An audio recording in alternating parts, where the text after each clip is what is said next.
فَذَكِّرْ فَإِنَّ الذِّكْرَىٰ تَنفَعُ الْمُؤْمِنِينَ وَمَا خَلَقْتُ الْجِنَّ وَالْإِنسَ إِلَّا لِيَعْبُدُونِ الحمد لله وكفى وسلام على عباده الذين اصطفى أما بعد. Serviteurs d'Allah, Allah Ta'ala nous a créés dans ce monde d'épreuves, de tentations, de difficultés. Et il a dit dans le sens des versets dans le Coran, et nous avons fait certains parmi vous, pour les autres, une tentation, allez-vous patienter. Et Allah Subhanahu wa Ta'ala nous a donné les solutions pour réussir cette épreuve et faire partie des gagnants, de ceux qui sont sous la protection d'Allah, de ceux qui gagnent la tranquillité, la sérénité, la sécurité, la réussite dans ce monde, dans la vie intermédiaire après la mort, puis dans la vie éternelle. Le messager d'Allah sallallahu alayhi wa sallam est le meilleur exemple pour nous concernant les qualités nécessaires à tout musulman d'acquérir et de mettre en pratique. Il était, sallallahu alayhi wa sallam, celui qui avait la plus grande confiance à Allah et la certitude dans ses promesses, et il s'en remettait en toute affaire à Allah subhanahu wa ta'ala. Ceci a été décrit par plusieurs versets du Coran et plusieurs hadiths authentiques dans lesquels on voit la force de la certitude du prophète sallallahu alayhi wa sallam et sa confiance totale en Allah subhanahu wa ta'ala. Abdullah ibn Abbas rapporte dans Sahih al-Bukhari radiyallahu anhuma que les dernières paroles que Ibrahim alayhi salam a dit avant de se faire jeter dans le feu. Allah nous suffit, et quel meilleur protecteur. Il n'y a pas meilleur garant et protecteur qu'Allah. Il l'a dit alors qu'il était seul, que tout le monde l'avait réuni, il l'avait mis tout nu dans une catapulte pour le jeter dans le feu. Et Allah Ta'ala l'a protégé du mal de ce feu-là. Et il va le récompenser le jour du jugement dernier qu'il sera le premier homme à être habillé. Alayhi salatu wassalam. Donc, celles-ci ont été les dernières paroles de Ibrahim alayhi salatu wassalam. Et le prophète Muhammad sallallahu alayhi wa sallam les a dites aussi. Allah Ta'ala a donc décrit quand les gens ont dit, les gens se sont tous réunis en groupe contre vous. Alors, ayez peur d'eux. Alors Allah a décrit la manière dont le prophète sallallahu alayhi wa sallam et les croyants se sont comportés. Ceci leur a rajouté de la foi et de la certitude en Allah. Allah nous suffit, et quel meilleur garant et quel meilleur protecteur. Et Allah Ta'ala décrit cette situation en disant, parmi les gens qui ont dit, les gens se sont réunis contre vous, craignez-les. Ceci leur a augmenté la foi. Et ils ont dit, Allah nous suffit, quel meilleur défenseur. Ils sont revenus par un bienfait et une grâce de la part d'Allah. Aucun mal ne les a touchés. Et ils ont suivi la satisfaction d'Allah. Et certes, Allah tabaraka wa ta'ala a des grâces très grandes dans le sens des versets. Donc Allah Ta'ala nous enjoint et nous ordonne de s'en remettre à lui et de mettre notre confiance totale en lui. Et il dit dans le sens des versets, et remets-toi-en aux vivants qui ne meurent jamais. Et il dit subhanahu wa ta'ala, et c'est en Allah que placent leur confiance les vrais croyants. Et il dit subhanahu wa ta'ala, quand tu as pris ta décision, remets-toi-en à Allah. Et il dit, celui qui s'en remet à Allah, Allah lui suffit. Donc on voit, barakallahu fikum, que placer sa confiance en Allah est une adoration et est un ordre qu'Allah nous a donné. D'ailleurs, placer sa confiance est une adoration qui est propre à Allah. Il est interdit à un croyant de placer sa confiance totale en un autre qu'Allah, car il sait que c'est Allah, subhanahu wa ta'ala, le créateur et le dirigeant de cet univers. Donc, il ne place sa confiance qu'en lui. Il n'en se remet qu'à lui, même s'il fait les causes légiférées. D'ailleurs, il ne prend que les causes halal, légiférées, et il délaisse le haram, en s'en remettant en tout à Allah, jamais, ni même dans les gens, ni dans les causes. Il sait pertinemment que ces causes ne peuvent lui être utiles que par la volonté d'Allah subhanahu wa ta'ala. Donc, mettre sa confiance en un autre qu'Allah, cela revient à donner un associé à Allah subhanahu wa ta'ala dans son adoration, car placer sa confiance totale est un acte d'adoration qui ne doit être dirigé que pour Allah subhanahu wa ta'ala. Dans le hadith rapporté par le Bukhari et Muslim, Jabir radiyallahu anhu raconte une histoire qui s'est passée au temps du prophète sallallahu alayhi wa sallam. Il dit, nous sommes partis en expédition dans la direction du Najd avec le messager d'Allah sallallahu alayhi wa sallam. Puis quand on est revenu sur le chemin du retour, on est retourné avec lui et on a voulu prendre une pause. On s'est reposé à un endroit où il y avait beaucoup d'ombre et beaucoup d'arbres et des buissons. Et chacun s'est dispersé pour s'ombrager et pouvoir faire une sieste. Alors le messager d'Allah sallallahu alayhi wa sallam a été s'ombrager sous un grand arbre qui a des grandes feuilles pour pouvoir se reposer, et il a accroché son épée à une branche de l'arbre.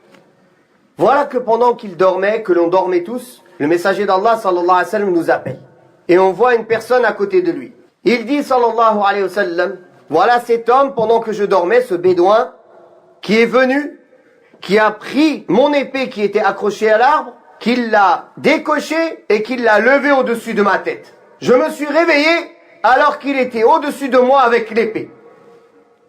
Il m'a dit, qui va te protéger de moi aujourd'hui? Et le messager d'Allah, sallallahu alayhi wa sallam, avec la plus grande des certitudes et la confiance, il a dit, Allah, Allah, Allah. Personne, il a tremblé, il a fait tomber l'épée. Puis le prophète sallallahu alayhi wa sallam a pris l'épée. Et il l'a levée au-dessus de lui. Et il lui a dit, et toi, qui va te protéger de moi? Il a dit, sois le meilleur des hommes, ne sois pas comme moi. Moi je suis mauvais, toi sois bon. Alors le messager d'Allah sallallahu alayhi wa sallam lui a pardonné. Et il l'a laissé repartir. Et cette personne, il est revenu à son peuple en disant aux gens comment le prophète sallallahu alayhi wa sallam s'est comporté avec miséricorde et pardon avec lui. Regardez, si quelqu'un se réveille avec une personne qui le pointe d'une arme, comment il va se comporter? Le prophète sallallahu alayhi wa sallam n'a pas pris crainte. Il a dit, Allah, c'est lui qui me protège de toi. Pareil, et Allah Ta'ala raconte cette situation dans le Coran. Quand le prophète sallallahu alayhi wa sallam était dans la grotte avec Abu Bakr as-Siddiq radiyallahu anhu, et que les associateurs, les polythéistes étaient à la recherche active du prophète sallallahu alayhi wa sallam, et ils le recherchaient partout. Ils sont arrivés jusqu'à leur grotte, jusqu'à qu'Abu Bakr et le prophète sallallahu alayhi wa sallam voyaient leurs pieds devant leur grotte. C'était une grotte qui était un peu rabaissée. C'est-à-dire l'entrée de la grotte, il était bas, il fallait se baisser pour entrer, pour voir. Et Abu Bakr as-Siddiq radiyallahu anhu dit au prophète sallallahu alayhi wa sallam, ô messager d'Allah, s'ils se baissent, ils vont nous voir. Il avait peur pour le prophète sallallahu alayhi wa sallam. Alors, le messager d'Allah sallallahu alayhi wa sallam de lui dire, ne t'attriste pas, Allah est avec nous. Et dans le hadith, que dis-tu, ya Abu Bakr, de deux personnes dont le troisième est Allah? Voilà comment le croyant a le cœur ferme et sa confiance totale en Allah.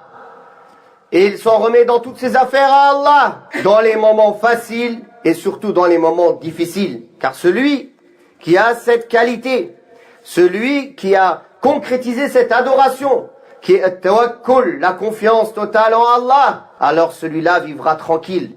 Il n'aura peur de rien dans cette vie et il ne craindra pas d'être affligé dans l'au-delà. Comme Allah tabaraka wa ta'ala a dit dans le Coran al-Karim, dans le sens des versets, ce n'est que Shaitan qui fait peur de ses alliés. N'ayez crainte d'eux et craignez-moi si vous êtes vraiment croyant. Donc le croyant ne craint qu'Allah, ne s'en remet qu'à Allah, place sa confiance totale en Allah, même dans les plus grands moments de faiblesse et de difficulté, comme quand le prophète sallallahu alayhi wa sallam était sorti de la Mecque, sans armée, sans rien, seul, à deux, sans personne pour le protéger à part Allah. Et sa confiance était en Allah tabaraka wa ta'ala. Allah l'a protégé et il a établi sa religion, n'en déplaise aux mécréants. Et c'est comme cela qu'on doit prendre exemple sur tous les prophètes qui avaient leur confiance totale en Allah tabaraka wa ta'ala et qui ne craignaient qu'Allah et qui n'espéraient qu'Allah et qui s'en remettaient en tout à Allah subhanahu wa ta'ala. D'ailleurs, le prophète sallallahu alayhi wa sallam a dit en cela, si vous vous en remettiez à Allah comme il convient de s'en remettre à lui, Allah vous donnerait votre subsistance comme il la donne aux oiseaux, qui partent le matin le ventre creux, qui reviennent le soir le ventre plein. Comme ça a été rapporté dans Tirmidhi. Il y avait deux frères au temps du prophète sallallahu alayhi wa sallam. L'un des deux travaillait, et l'autre était toujours auprès du prophète sallallahu alayhi wa sallam en train d'apprendre la science religieuse. Celui qui travaillait est venu voir le prophète sallallahu alayhi wa sallam. Il a dit au messager d'Allah, voilà, mon frère ne travaille pas, moi je suis en train de travailler, lui il apprend la science auprès de toi. Il est venu se plaindre de lui. au messager d'Allah sallallahu alayhi wa sallam de lui répondre, il se peut que ce que tu gagnes, c'est par sa cause. Car lui, il est là à apprendre la science utile. Et Allah, il met la baraka dans ce que tu fais. Donc, serviteur d'Allah, ceci doit être une leçon pour nous. Premièrement, de ne craindre et de n'espérer qu'en Allah. De s'en remettre dans toutes nos affaires, petites et grandes, à lui. De savoir que toute chose est dans ses mains, subhanahu wa ta'ala. De prendre les causes, car délaisser les causes est contradictoire à l'ordre d'Allah. Contradictoire à la sunna du prophète sallallahu alayhi wa sallam. Mais de ne jamais prendre les causes haram, illicites. De ne prendre que les causes halal, licites. Car au bout du compte, chacun n'aura que ce qu'Allah lui a écrit. À la différence que celui qui aura choisi de le prendre dans le haram, et l'autre aura choisi de le prendre dans le halal. Il s'est empressé. Il l'a pris dans le haram, alors que l'autre, il a patienté. Allah lui donnera dans le halal. Donc, on ne prend que les causes halal, licites. On délaisse le haram, et on s'en remet en tout à Allah, et on sait que même ces causes halal, elles ne peuvent ni nous nuire, ni nous être utiles que par la volonté d'Allah subhanahu wa ta'ala. Et malgré toutes les difficultés, toutes les attaques, tous ceux qui veulent nous faire faiblir, plier, douter, alors il faut se remettre à Allah et savoir que la finalité, la victoire finale est pour les gens de l'islam, car c'est la promesse d'Allah subhanahu wa ta'ala. فنسأل الله تبارك وتعالى أن يثبتنا جميعا بالقول الثابت في الحياة الدنيا وفي الآخرة. اللهم ربنا لا تزغ قلوبنا بعد إذ هديتنا وهب لنا من لدنك رحمة إنك أنت الوهاب والحمد لله رب العالمين. وقل رب زدني علما